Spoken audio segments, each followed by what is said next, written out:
Casanare, saberes ancestrales y agroindustria. Un viaje sonoro por la tradición y la transformación del llano. La implementación de insectos en el proceso de creación de abonos y compostajes es una práctica innovadora que combina conocimiento científico y sostenibilidad ambiental. Este enfoque no solo permite el aprovechamiento eficiente de residuos orgánicos, sino que también contribuye a la mejora de los suelos en las prácticas agropecuarias. En esta oportunidad nos acompaña el profesor Santiago Sáenz, doctor en Agricultura Sustentable de la Facultad de Ciencias Agropecuarias de la Universidad de La Salle, sede Utopía Yopal, quien nos hablará de los beneficios y retos de esta técnica en el contexto casanareño. Pero antes de continuar, soy Luisa Franco y los acompañaré en Casanare, Saberes Ancestrales y Agroindustria, una serie de podcasts que busca resaltar las riquezas del departamento. Nuestro episodio de hoy, Innovación Verde, Insectos para Abono y Compostaje. Empezamos.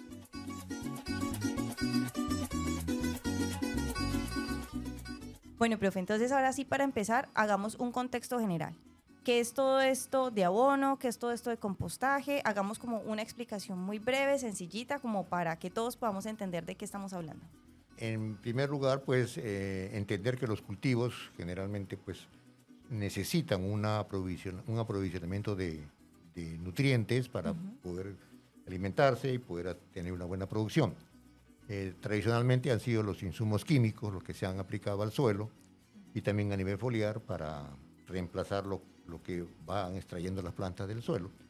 Pero lamentablemente en el correr de los tiempos estos han sido bastante, digamos, contaminantes de suelos y aguas, no tanto por ellos mismos, sino por las malas aplicaciones que se hacen, inadecuadas, se sobredosifica las aplicaciones y sucede esta contaminación. Por otro lado, también tenemos el tema de que se han encarecido demasiado estos insumos, porque la mayoría son importados. Entonces, tenemos que buscar alternativas que la tenemos acá en la naturaleza.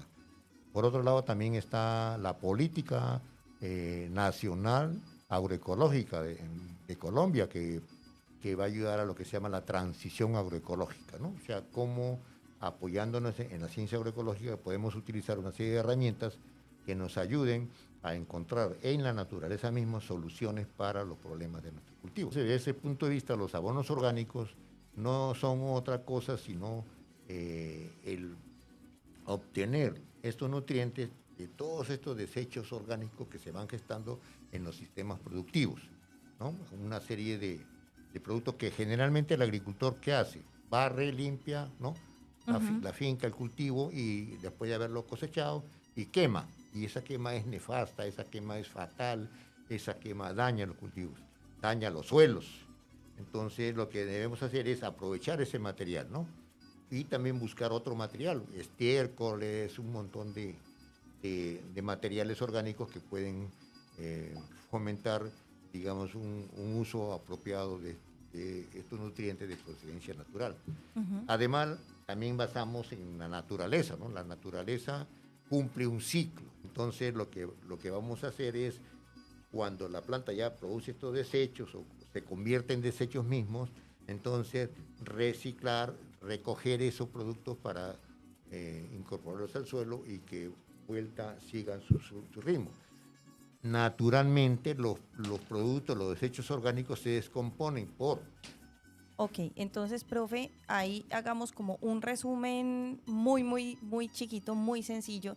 Pongámoslo así, el abono es aquello que podemos conseguir bien sea en tiendas de agroquímicos y demás, o incluso... El abono químico. El abono químico, ¿Sí? Correcto, sí. Urea, por ejemplo, es el mayor utilizado. Eso tendríamos como abono. Y como compostaje ya vamos más como a esta mezcla que se hace... Sí.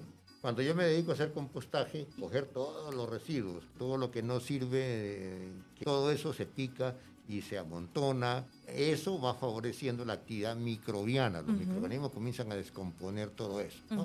Pero también si yo a esa actividad le añado la actividad de los insectos, sería mucho mejor, potencia mucho más. Entonces, y ahí viene ya el tema de cómo utilizar a ciertos insectos para que me ayuden también a producir de forma más rápida. Y en ese caso vamos encontrando ya la solución que les voy a hablar ahora. Claro que sí, ya nos vamos acercando al tema, entonces ahí está como esa diferencia para que ustedes tengan en cuenta entre abono y compostaje. Pero bueno, ya sigamos metiéndonos en materia y empecemos. Profe, ¿en qué consiste la técnica de utilizar insectos para la creación de este abono? Bueno, ya desde inicio de este siglo, muchos investigadores comenzaron a ver alternativas, porque pues el problema no solamente es acá en Colombia, sino a nivel mundial, la preocupación ambiental, ¿no? Porque los productos químicos pues, son contaminantes, etcétera. Y entonces comenzaron a investigar, aparte de lo que son las bacterias, esos microorganismos, insectos que podrían trabajar también el tema de descomposición. Ujú, Encontraron que ciertos dípteros, ¿no? O moscas, digamos, ujú. que no son las moscas domésticas, también actuaban descomponiendo materia orgánica, Sí, ¿no? Y de forma rápida y eran bastante, digamos, resistentes a condiciones adversas, a alimentación con insumos orgánicos bastante diferentes, y encontraron que una de ellas era la Hermetia ilucens. Entonces, esta mosquita, ¿no? Un poquito más alargadita que la mosca doméstica, es la que hace la descomposición, lo hace la larva, claro, el gusanito. sí, Entonces, estas mosquitas, estas mosquitas, en su faceta de larva. entonces estas larvitas de Hermetia comienzan a alimentarse de ese material orgánico que hemos juntado, Ujú. que vamos a hacerlo para que ellas lo descompongan. Y entonces, a medida que van creciendo, estas larvitas, al final ya ellas comienzan a excretar, ¿no? Ese estiércol que pues, también tienen ellos, que es ya el abono orgánico ya transformado, Entiendo. ¿ya? Y además, ese abono con el cual ellas o esa materia orgánica con la cual ellas se han alimentado, también les sirve de reserva al adulto. O sea, la mosca grande ya no se preocupa de usar comida porque ya de por sí está bien nutrida Ujú. con lo que se alimentó la larva. Profe, ¿cuáles son los beneficios agrícolas y ambientales de este tipo de compostaje? Bueno, que es una forma muy sana para descomponer la materia orgánica. Ujú. Es una buena forma de reciclar, Exacto, y también nos expone menos, bien sea químicos que externos, claro, y pues nada, cuida el bolsillo, que es bastante importante en estos tiempos donde a veces abunda la así escasez. es. Profe, ¿cuáles son los retos que enfrenta esta innovación? Pues cómo enseñarla, cómo iniciar el estudio de todo esto, ¿qué retos se nos presentan? Hay retos de investigación, por ejemplo, dentro de la misma especie hay algunas variables, ¿no? Como todo en la naturaleza tiene mucha variabilidad, puedes seleccionar las más activas, etcétera, el sistema de crianza de estas mosquitas, ¿no? Y también trabajarlas con diferentes tipos de alimentos. Profe, bueno, y ya para terminar y para cerrar y quedarnos un poquito como con esta idea de estas innovaciones, ¿cuál es el futuro de esta tecnología, llamémoslo así, en el ámbito de la sostenibilidad agropecuaria? Yo creo que todos estos temas de utilización de los insectos, eh, microorganismos, todo lo que apunte a la mejor utilización de la materia orgánica es muy beneficioso. Pero como te digo, hay que seguir investigando, hay que trabajar una serie de- de cosas o factores o variables que nosotros decimos en la universidad, porque hay que también ver que el abono orgánico no solamente no es igual para todos, hay unos abonos orgánicos bajos en nutrientes, Ujú. muy cargados, digamos, a energía, por ejemplo, muy cargados